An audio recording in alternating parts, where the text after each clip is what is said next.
ये किस्सा अरुणाचल प्रदेश के एक गांव जोली के घने जंगलों का है, जहां पर गांव के कुछ बच्चे खेलने गए थे। उनमें से सब वापस आ जाते हैं, पर एक सोहन नाम का बच्चा उस जंगल में खो जाता है। वो बच्चे सोहन के गुम होने की खबर उसके घर वालों को देते हैं। सोहन के घर वाले गांव वालों के साथ मिलकर उसे ढूंढने की कोशिश करते हैं। लगभग एक दिन बीत जाता है, सोहन का कुछ पता नहीं चलता। सोहन के घर वाले पुलिस में शिकायत दर्ज कराते हैं। उस थाने में इंस्पेक्टर विक्रम सिंह की नई नई पोस्टिंग हुई थी। विक्रम काफी नरम दिल और दूसरों की मदद करने वाला आदमी था और ये उसका पहला केस था। वो तुरंत ही 2 कांस्टेबल के साथ शाम के समय उस जंगल की ओर चले जाता है। जब वो जंगल की ओर जा रहे होते हैं तो रास्ते में एक कांस्टेबल विक्रम को बोलता है कि उसने उड़ती उड़ती अफवाह सुनी है कि उस जंगल में कोई बुरी आत्मा रहती है। विक्रम इन सबको बेकार की बातें बोलकर टाल देता है। शाम के समय बच्चे को ढूंढते ढूंढते विक्रम और उनके साथी जंगल के बहुत अंदर तक चले जाते हैं। जब रात होने लगती है तो वो वापस जंगल से बाहर आने लगते हैं। थोड़ी आगे चलने पर उन्हें ऐसा लगता है कि वो रास्ता भटक गए हैं और उनका नेविगेशन डिवाइस भी खराब हो जाता है। एक एक कर उनके सारे मशीनी उपकरण खराब होने लगते हैं। विक्रम का रेडियो भी अचानक काम करना बंद कर देता है और उनके मोबाइल के सिग्नल भी चले जाते हैं। उन्हें ऐसा एहसास होता है कि वो जंगल में खो गए हैं। जंगल से बाहर निकलने का रास्ता ढूंढते ढूंढते उन्हें 2-3 घंटे हो जाते हैं, पर उन्हें कोई रास्ता नहीं मिलता। जंगल के ऊंचे पेड़ और घनी झाड़ियों की वजह से उन्हें रास्ता ढूंढने में दिक्कत हो रही थी। काफी देर से चलने की वजह से उन्हें प्यास लगने लगती है। वो पानी की तलाश करने लगते हैं। थोड़ी दूर चलने पर उन्हें एक तालाब मिलता है, जिसमें पानी एकदम साफ दिखाई दे रहा था। वो जब तालाब से पानी पी रहे होते हैं तो विक्रम को अंधेरे में एक बच्चा तालाब के दूसरी तरफ दिखाई देता है, जो कि उन्हें ही घूरे जा रहा था। विक्रम बच्चे से बात करने की कोशिश करता है, पर बच्चा वहां से भाग जाता है। विक्रम बच्चे को देखकर सोचता है कि जंगल में रात को ये बच्चा क्या कर रहा है। कहीं ये वही बच्चा तो नहीं जो जंगल में खो गया था। विक्रम अकेले ही उस बच्चे का पीछा करता है। जंगल में बच्चे का पीछा करते करते वो तालाब से काफी दूर आ जाता है। अचानक वो बच्चा विक्रम के सामने से गायब हो जाता है। विक्रम हैरान होकर उसे इधर उधर ढूंढता है, पर उसे वो बच्चा कहीं नहीं दिखाई देता। इतने में दूर से एक कुत्ते के रोने की आवाज आती है। विक्रम बच्चे को ढूंढने के लिए जंगल में और अंदर तक जाता है। रास्ते में चलते समय पीछे से उसके सर पर कोई कंकड़ फेंक के मारता है। वो पीछे मुड़कर देखता है तो उसे कोई नहीं दिखता। उसे लगता है कि शायद पेड़ की टहनी उसके सर पर गिरी होगी।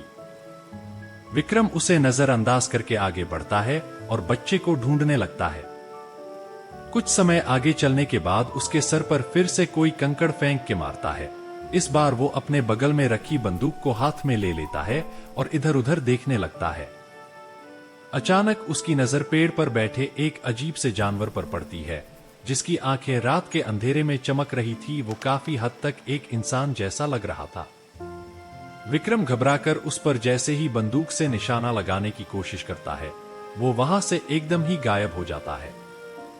विक्रम इस हादसे से समझ जाता है कि वहां कुछ बहुत गलत और बहुत बुरा है और उसे जल्द से जल्द उस बच्चे को लेकर वहां से निकल जाना चाहिए। थोड़ी आगे चलने पर उस पर एक जंगली कुत्ता हमला कर देता है। वो विक्रम के हाथ पर बहुत जोर से काट लेता है।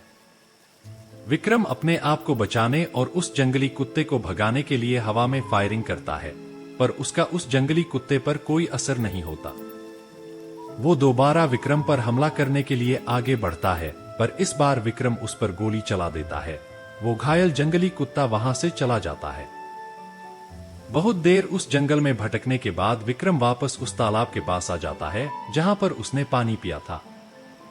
विक्रम तालाब में देखता है कि जिस बच्चे को वो जंगल में ढूंढने आए थे वो तालाब में लगभग डूबने ही वाला था। विक्रम उसे बचाने के लिए तालाब में छलांग लगा देता है। जैसे ही वो बच्चे को बचाने उसके पास पहुंचता है, अचानक 2 हाथ पानी में से निकलकर उसको पानी के अंदर खींचने लगते हैं। विक्रम अपने आप को छुड़ाने की बहुत कोशिश करता है, पर वो उन हाथों की चंगुल से बच नहीं पाता। उसे ऐसा लगने लगता है कि यह उसकी जिंदगी के आखिरी पल है। वो भगवान का नाम लेकर के एक बार फिर आखिरी कोशिश करता है। इस बार वो अपने आप को उन हाथों से छुड़ाने में कामयाब हो जाता है। उसकी सांस फूलने लगती है। वो जैसे तैसे उस तालाब से बाहर आता है। जैसे ही विक्रम वहां से जाने लगता है, उसे तालाब से हलचल की आवाज आती है। वो पलट कर देखता है कि एक डरावनी परछाई तालाब में से बाहर निकल रही है। उसे देख विक्रम के रोंगटे खड़े हो जाते हैं, क्योंकि इससे पहले उसने अपनी जिंदगी में ऐसा कुछ कभी नहीं देखा था। डर के मारे उसका शरीर वही अकड़ जाता है और धीरे धीरे वो परछाई उसके पास आने लगती है। इस बार विक्रम को लगता है कि वो सच में नहीं बचेगा। उसकी नजरों के सामने उसकी पूरी जिंदगी दिखाई देने लगती है। वो भगवान से प्रार्थना करता है कि वो उसे बचा ले। इतने में ही पीछे से उसके साथ आए पुलिसकर्मियों की आवाज आती है। विक्रम पीछे मुड़कर देखता है कि उसके साथ आए पुलिसकर्मी कुछ और पुलिसकर्मियों के साथ वहां पहुंचते हैं। उन्हें देखते ही वो परछाई वहां से अचानक ही गायब हो जाती है। वो विक्रम से पूछते हैं कि वो ठीक तो है। उसके साथ आए पुलिसकर्मी विक्रम से पूछते हैं कि वो अचानक कहां चला गया था और उन्होंने गोली चलने की आवाज भी सुनी थी। विक्रम अपने साथ घटे हादसे को उन्हें बताता है और कहता है कि इस तालाब में उसने एक बच्चे को देखा है। उस तालाब में सर्च टीम कुछ समय बाद एक बच्चे के शव को बरामद करती है, जो कि जंगल में खोए हुए बच्चे सोहन का होता है। अगली सुबह पोस्टमार्टम से पता चलता है कि उसकी मौत डूबने से हुई है। पुलिस उस शव को बच्चे के परिवार को सौंप देती है। विक्रम रात के हादसे से बहुत ज्यादा घबरा जाता है और इस घटना के बाद से विक्रम उस जंगल के आसपास से भी नहीं गुजरता, क्योंकि उसे ऐसा लगता है कि वो जब भी जंगल के पास से गुजरता है तो वो बुरी आत्मा उसे जंगल से देख रही होती है।